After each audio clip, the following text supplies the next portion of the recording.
The Buddha's Path, 7 ancient practices that still change lives today. 2,500 years ago, under the shade of a Bodhi tree, a prince named Siddhartha Gautama achieved something that would transform humanity forever.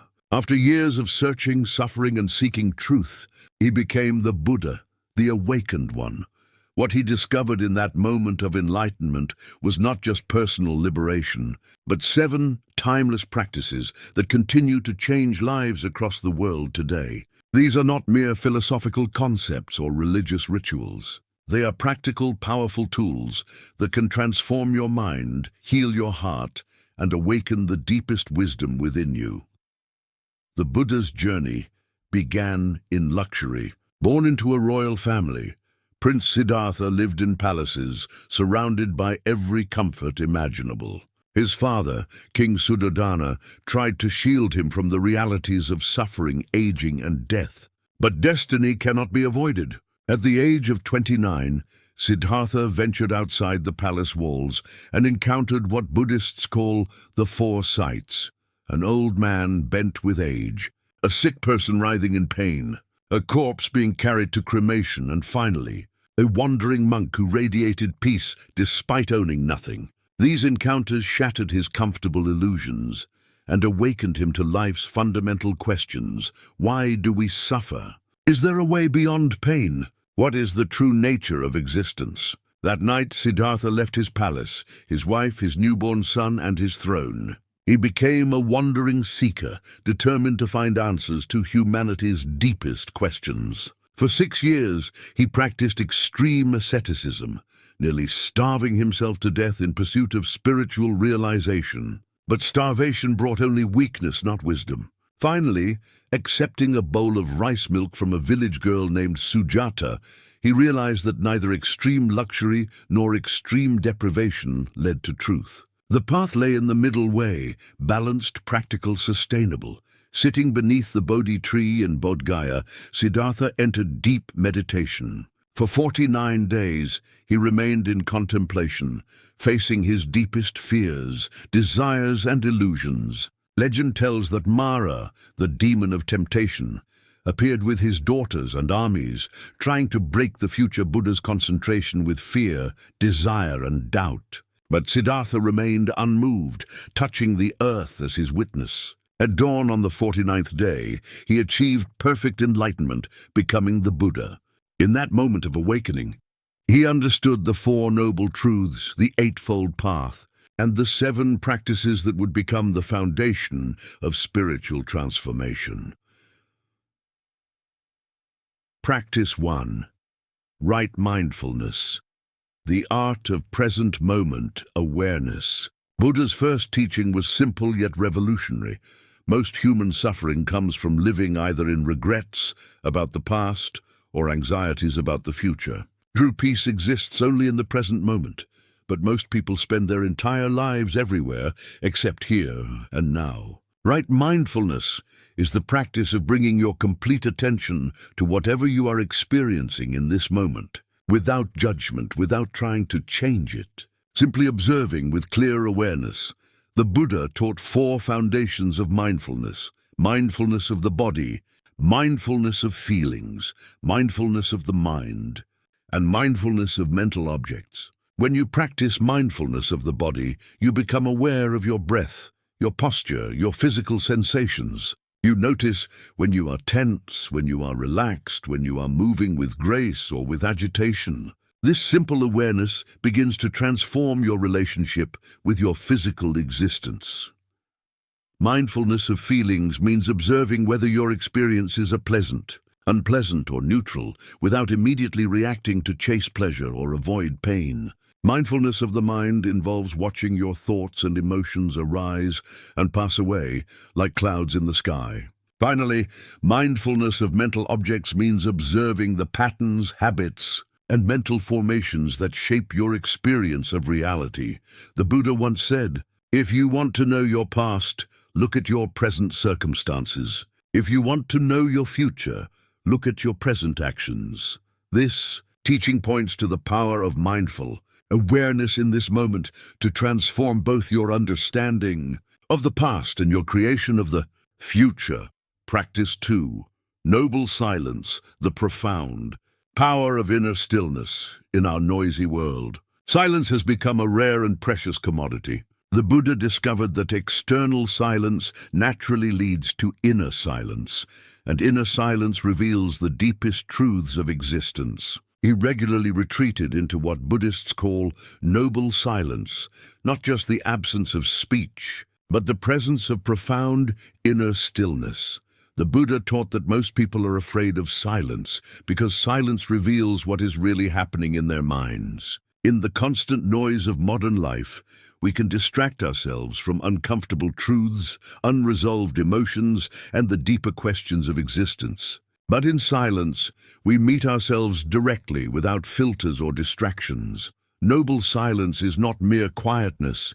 It is conscious, intentional stillness that creates space for wisdom to emerge. The Buddha often spent months in silent retreat, not running away from life, but diving deeper into its essential nature. He discovered that in silence, the mind naturally settles, like muddy water becoming clear when undisturbed.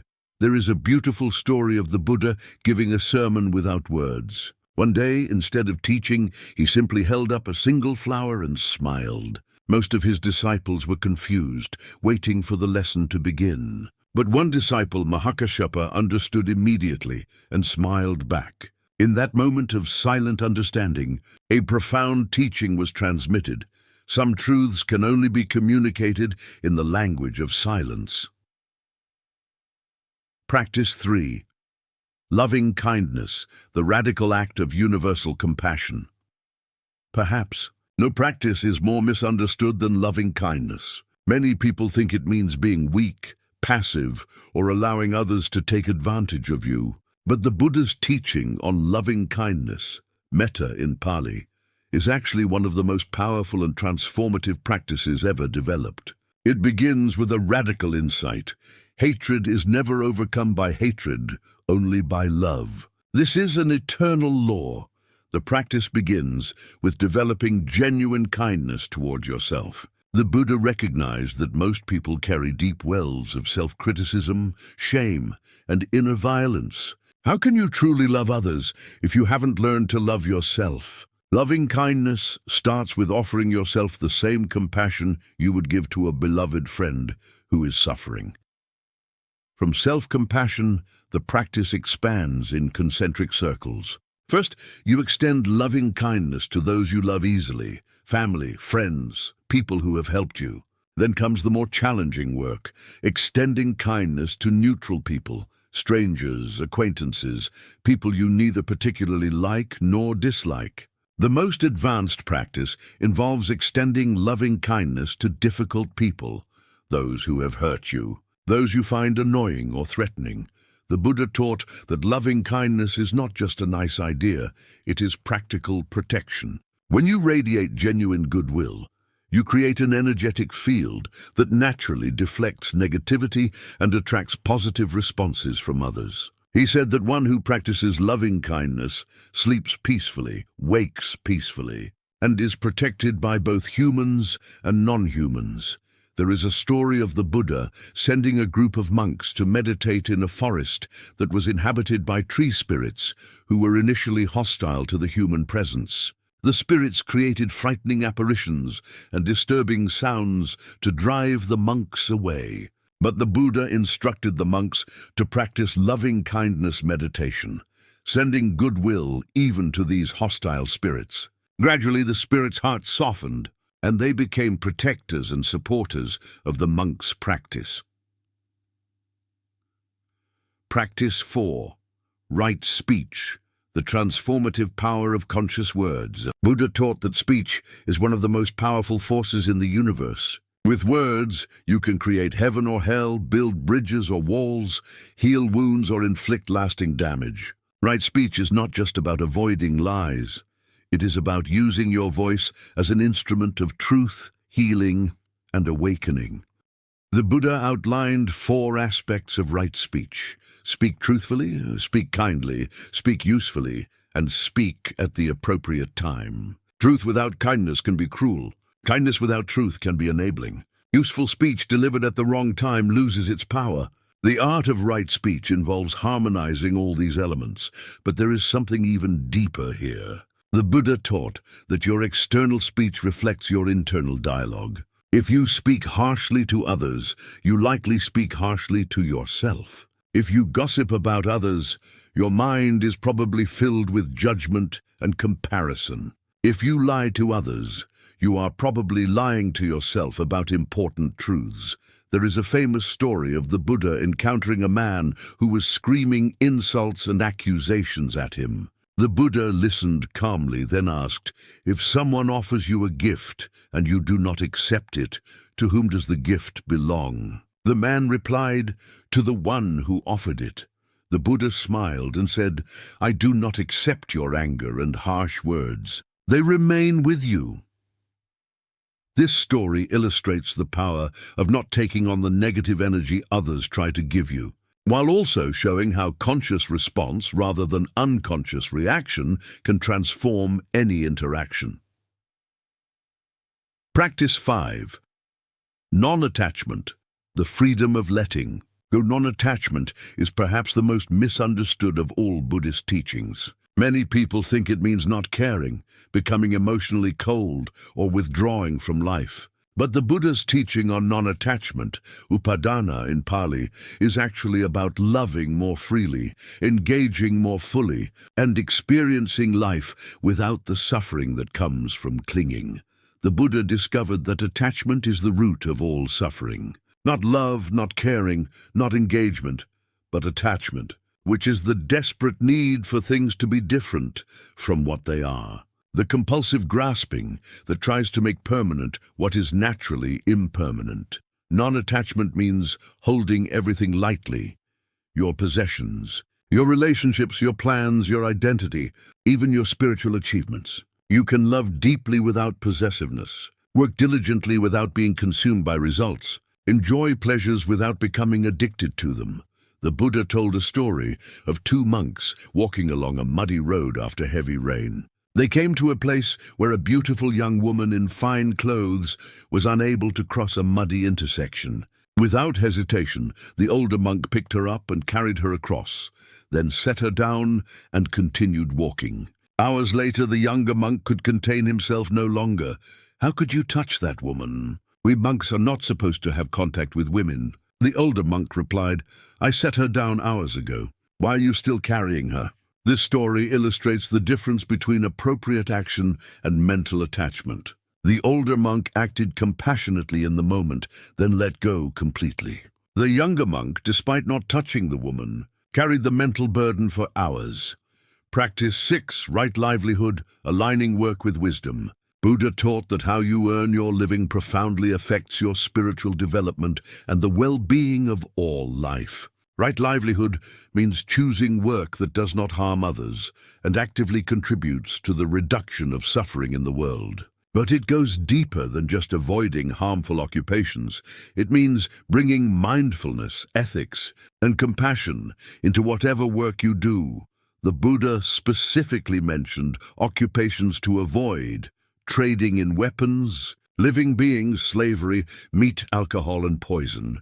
But the principle extends to any work that exploits others, degrades the environment, or promotes ignorance and suffering. In our modern context, this might include work in industries that deliberately deceive consumers, create addiction, or prioritize profit over human well-being. But right livelihood is not just about what you do, it is about how you do it. You can transform almost any ethical work into spiritual practice by bringing full presence, integrity, and service orientation to your daily tasks. The Buddha taught that work done with the right intention becomes a form of meditation, a way of contributing to the healing of the world. There is a story of the Buddha encountering a farmer who was worried about his crops, his oxen, and his business affairs. The farmer asked what he should do about his anxieties. The Buddha replied, "I also am a farmer. I plant seeds of mindfulness, cultivate the field of consciousness, and harvest the fruits of wisdom. Your outer farming and my inner farming are not different. Both require patience, dedication, and trust in the natural process of growth. Practice 7. Daily reflection. The mirror of self-knowledge. The Buddha's final practice is perhaps the most practical. Daily reflection or self-examination. Every evening the Buddha would review his day, examining his actions, words and thoughts with honest awareness. This practice, known as recollection, or sati in Pali, is essential for spiritual growth and personal transformation. Daily reflection is not self-criticism or judgment. It is compassionate investigation. You examine your day with the same gentle curiosity you might bring to studying a fascinating book or observing a beautiful sunset. What patterns do you notice in your behavior? What triggered your reactivity? Where did you act from wisdom rather than impulse? What can you learn from both your successes and your mistakes? The Buddha taught 3 questions for daily reflection. What did I do today that was skillful and beneficial? What did I do that was unskillful or harmful? What did I learn about the nature of my mind and heart? This simple practice gradually develops the self-awareness that is essential for all spiritual growth. But reflection is not just about reviewing the past. It is also about setting intentions for the future. Each evening's reflection naturally leads to the next morning's commitment to practice with greater wisdom and compassion. The Buddha compared the mind to a mirror. Just as a mirror shows you exactly what is in front of it, beautiful or ugly, clean or dirty, daily reflection shows you the true state of your inner life without distortion or denial. Only when you see clearly can you transform effectively. The integration, living the Buddha's path. Today, these 7 practices are not separate techniques. They are interconnected aspects of a complete way of life. Mindfulness supports loving kindness by helping you stay present with difficulty instead of reacting defensively. Noble silence creates the inner space necessary for non-attachment. Right speech emerges naturally from a heart cultivated in compassion. Right livelihood becomes possible when you are not driven by endless desires. Daily reflection ties all the practices together, helping you see your progress and areas for continued growth. The Buddha's final words were, "All conditioned things are impermanent. Work out your salvation with diligence." He was not telling people to believe in him or worship him. He was encouraging them to practice, to test these teachings in the laboratory of their own lives, to discover for themselves the freedom and peace that come from living with wisdom. In our modern world, these ancient practices are more relevant than ever. We live in times of unprecedented change, uncertainty, and complexity.